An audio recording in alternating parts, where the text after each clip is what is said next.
Bonjour à tous, c'est là, mais bienvenue au temple et aujourd'hui je vais faire une vidéo dans le même style que la vidéo sur R2D2. Cette fois-ci je vais vous parler du Faucon Millenium. En effet, je vais construire la petite version Lego du vaisseau le plus emblématique de la licence. Et je vais en profiter pour raconter un peu d'histoire et anecdotes sur ce fameux vaisseau. Le Faucon Millenium est un cargo corélien de type YT 1300 fabriqué par la Corporation Technique Corélienne. Apparu pour la première fois en 1977 lors de l'épisode 4 Star Wars Un Nouvel Espoir, ce vaisseau est devenu l'un des vaisseaux les plus iconiques de toute l'histoire du cinéma. Dans l'univers Star Wars, ce modèle de vaisseau était très populaire à la fin de la République Galactique. Avec ses 34 mètres de longueur et 20 mètres d'envergure, il était très pratique pour transporter de grosses cargaisons. Le Faucon Millenium est également l'un des vaisseaux les plus rapides de la galaxie. Possédé au début par Lando Calrissian, il sera récupéré par Han Solo pour effectuer ses missions de contrebande. Puis par la suite, le vaisseau sera au service de la rébellion lorsque Han rejoindra cette dernière. Après la fin de la guerre, le vaisseau est volé à Han Solo par un autre contrebandier du nom de Granis Dukan, qui se le fait voler à son tour par les Irvine, puis une nouvelle fois par une carpe et atterrit finalement sur la planète Jakku où il sera retrouvé par Finéré. Anecdote assez drôle, George Lucas a imaginé le design du Faucon Millenium en juxtaposant un hamburger et une olive pour donner la forme ronde du cockpit. Donc voilà, pendant que George Lucas lui crée un vaisseau emblématique avec des restes dans une assiette, pendant que moi je me demande dans quel contexte on peut avoir un hamburger et une olive en même temps dans son assiette. Oui, c'est le truc qui me perturbe le plus dans cette anecdote. Donc voilà pour le petit point histoire du vaisseau. Le Faucon Millenium est devenu tellement iconique qu'on le voit absolument partout. Tout le monde connaît le Faucon Millenium, même les gens qui ne sont pas familiers avec l'univers Star Wars connaissent ce vaisseau. D'ailleurs, ce style de vaisseau inspirera le vaisseau du contrebandier dans le MMORPG Star Wars The Old Republic. Un peu normal vu que désormais quand on pense contrebandier dans Star Wars, on pense directement à Han Solo et son fameux faucon. Donc logique que le design du faucon soit repris pour un autre contrebandier. D'ailleurs, j'ai été agréablement surpris de voir que le vaisseau de Kayves pour Star Wars Outlaw ne soit pas dans le même style que ce dernier. Et oui, je dis agréablement surpris car au bout d'un moment, c'est bien d'avoir des designs différents et pas d'avoir tout le temps le même vaisseau qui revient en boucle. Ça fait beaucoup trop redondant et ça fait du bien d'avoir un peu de renouveau.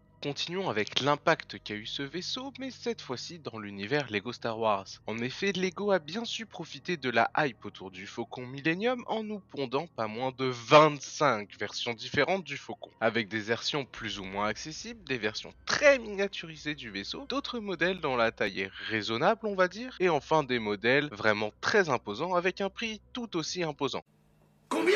On a même eu le droit à une version noire du Faucon que personnellement je trouve ultra classe. Et il y avait le fameux Dark Jar Jar dedans qui me faisait assez rire. Et je trouve ça assez drôle que l'univers Lego ait profité d'une théorie foireuse de fans pour en sortir une pièce Lego. Car oui, pour ceux qui ne le savent pas, de nombreux fans avaient imaginé des théories sur le fait que Jar Jar Binks serait un seigneur Sith après la sortie de la menace fantôme. Et oui, je pense qu'une forte dose de drogue a été consommée après le visionnage du film, sans doute pour en oublier l'acting catastrophique, ce qui nous a donné l'une des pires théories de Star Wars qui existent. Et ouh là là, les problèmes. Je précise que j'aime bien faire des blagues dans mes vidéos, alors lâchez les fourches, s'il vous plaît. Allez, on va repartir juste sur le Faucon Millenium noir en Lego, c'est tout. D'ailleurs, au moment où j'ai acheté le Lego R2D2, j'ai hésité entre le Faucon noir et R2, mais mon choix s'est finalement porté sur le R2D2, car je vous l'avoue, il était un peu moins cher et je voulais mettre un peu d'argent de côté. Et surtout, dans le Lego R2, on avait le droit à la petite figurine de Dark Malak, que bien sûr j'apprécie énormément. Bien, maintenant que nous avons un peu parlé du Faucon de manière plus générale, parlons un peu de cette version Lego que je suis en train de construire. Sa valeur officielle, donc celle du site Lego, est de 84,99 €. Il comporte un total de 921 pièces, et une fois construit, le Lego fait 13 cm de haut pour 19 cm de large, ce qui est assez sympa pour une taille d'exposition, c'est ni trop gros ni trop petit. Cela m'a pris environ 3 heures pour le construire en y allant tranquillement. Et avec tout ça, ça commence à me faire une petite collection assez sympa qui ne va faire que grandir. Et là, c'est le moment où je vous raconte ma vie très peu intéressante. Quand j'étais petit, j'avais plein de Lego Star Wars, mais ils se sont perdus entre les multiples déménagements